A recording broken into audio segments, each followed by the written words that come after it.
Welcome back to Teen's Voice. Today, we're tackling a subject that unfolds silently in the background of modern romance. One that is happening in real time, in real relationships, and likely affecting someone you know. It's about how the very apps we trust to keep us safe and connected can quietly transform into instruments of control when they enter the dynamic of dating. This isn't a conversation about villainizing technology, but about understanding its shadow side, particularly when it comes to intimacy, trust, and power.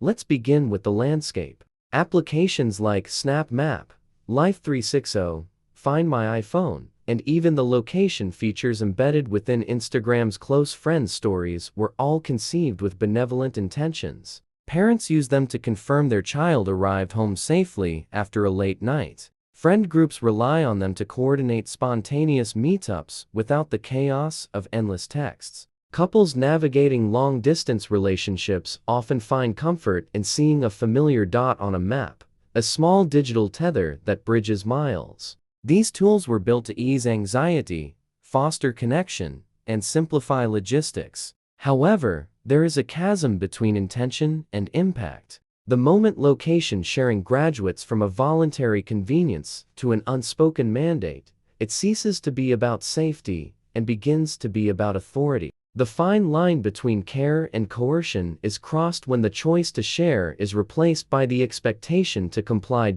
In the context of teen relationships, this evolution is rarely dramatic. It doesn't announce itself with a bang, but rather creeps in with a whisper, often one that sounds sweet and concerned. It typically starts with a partner requesting you to turn on your location. Just so I don't worry. This seems harmless, even endearing. It feels like someone cares about your well-being. You agree, because it feels like a small gesture of reassurance. But soon, it becomes normalized. It's no longer a question but a given. Then, it becomes a prerequisite for trust. If your phone dies and your dot disappears, they assume the worst. If you're late leaving school, they are waiting with an accusatory text.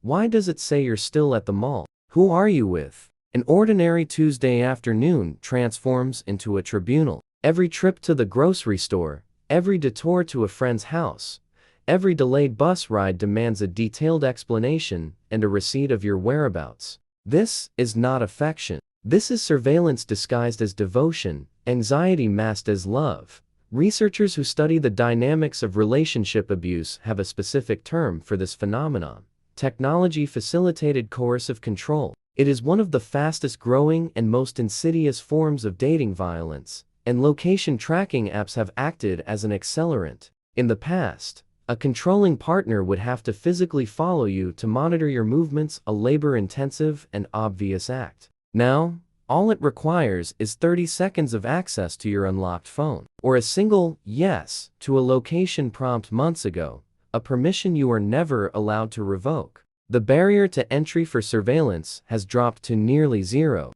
making it a pervasive and often invisible threat. What makes this particularly challenging for teenagers is that they have grown up in a culture saturated with location sharing. It is a background hum of their social lives. Friend groups use it for fun to see who is where. Families use it for safety and coordination. Therefore, when a romantic partner requests the same access, it doesn't always trigger an internal alarm. The behavior looks identical to something completely normal. A request for your location from a parent versus a request from a boyfriend or girlfriend can appear identical on the surface, which is precisely what makes the controlling variant so dangerously easy to overlook. The normalization of surveillance in everyday life makes it harder to spot when it tips into toxicity.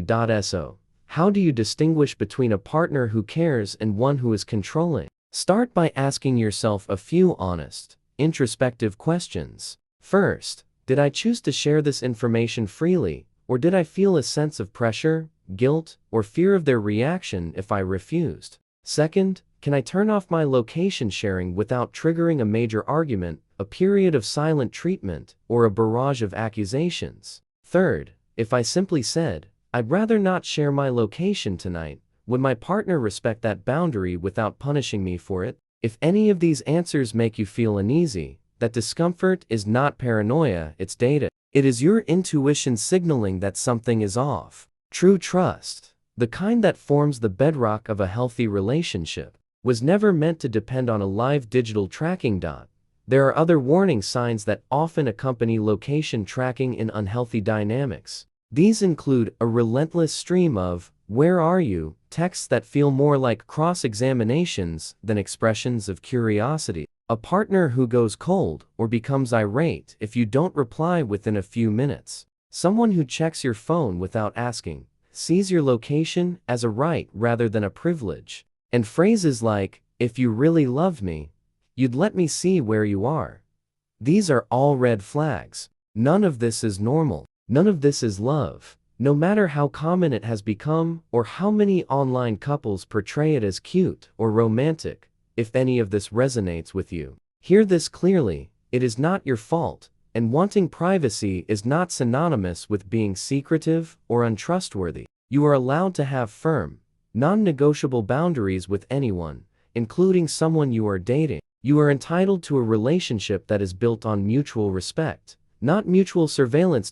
So, what can you do if you find yourself in this situation? First, know your power. You can switch off location sharing at any time, for any reason, and you owe no one an explanation for wanting privacy. If the prospect of doing that feels scary, talk to someone you trust, a parent, a school counselor, or an older sibling about the pressure you're feeling. If things ever escalate past location tracking into threats, coercion, or other forms of monitoring, that is the moment to bring in an adult or a professional immediately. You should not have to navigate this alone. To the parents and educators watching, these conversations need to happen early, ideally before a teen enters their first relationship. Consent is not just a physical concept, it is digital too. Teach teens that their digital autonomy matters. Technology isn't the villain here. How it is used is. The healthiest relationships, romantic or otherwise,